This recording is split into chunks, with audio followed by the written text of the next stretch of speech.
Сәлем балалар, қазақ тілі 2-ші сынып 4-ші сабақ тақырыбы у дыбысын дауысты және дауыссыз болып айтылу.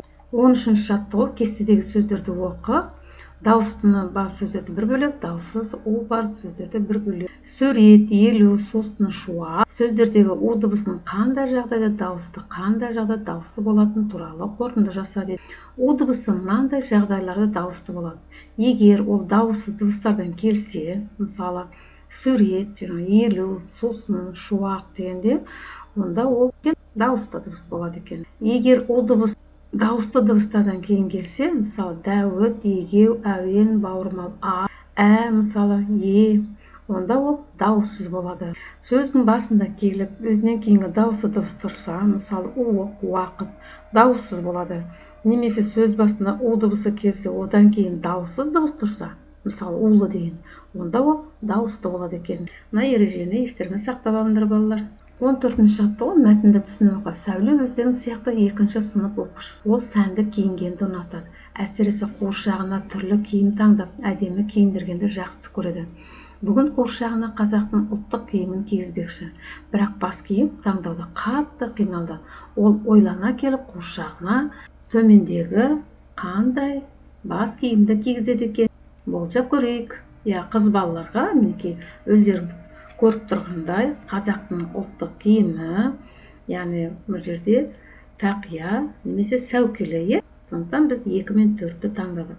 Ал 1 мен 3 бұл ер балаларға арналған тақиясы мен тымағы екен. Неге бізде сәуленің қуыршағын басына неге үкілі тақия кигізіп қойған. Мәтіннен у дыбысы бар сөздерді теріп жаз дейді. Сәуле қуыршағының у дыбысы дауыссыздан кейін келіп тұр, с мен қ.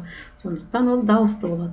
Таңдауда у дыбысы дауысты, а дыбысынан кейін келгендіктен дауыссыз дыбыс болады. 15-ші жаттығу мәтіннен у дыбысы бар сөйлемдерді көшіріп жаз. Дауыссыз у дыбысының асын 1, дауыссыз у дыбысының асын 2 рет сыз. Бұйымдарды кесте мен әшекейлеу ұлттық қолөнердің бір түрі. Қазақ халқының кесте тігу өнері алуан түрлі. Солардың бірі кесте мен қамзол, белдемше, тақияны безендіру. Мұнда өнерге қыздарды кішкентай кезінен бастап үйретеді. Бұл жерде у дыбысы бар әшекейлеу, яғни у дыбысы дауысты е дыбысынан келгендіктен дауыссыз болып тұр. Тігу, алуан, безендіру дегенде у дыбысы дауыссыз дыбыстан кейін келгендіктен дауысты болып тұр. Өзіңнің айтын ойы өрнекті жасап көр дейді.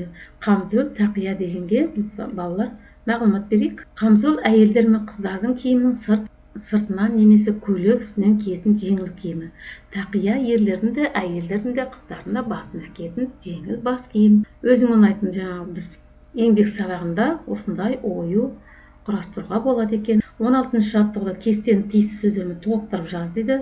Бірінші дауыстыдыға ту, су, қу, жу, оқу, жазу, келу, бару дауысы у дыбысы болып тұрады, тағы басқалар. Екінші дауыссыз болып тұратын тау, бау, ауа, жау, аула, қауын, сәуір, дау. У дыбысы дауыссыз.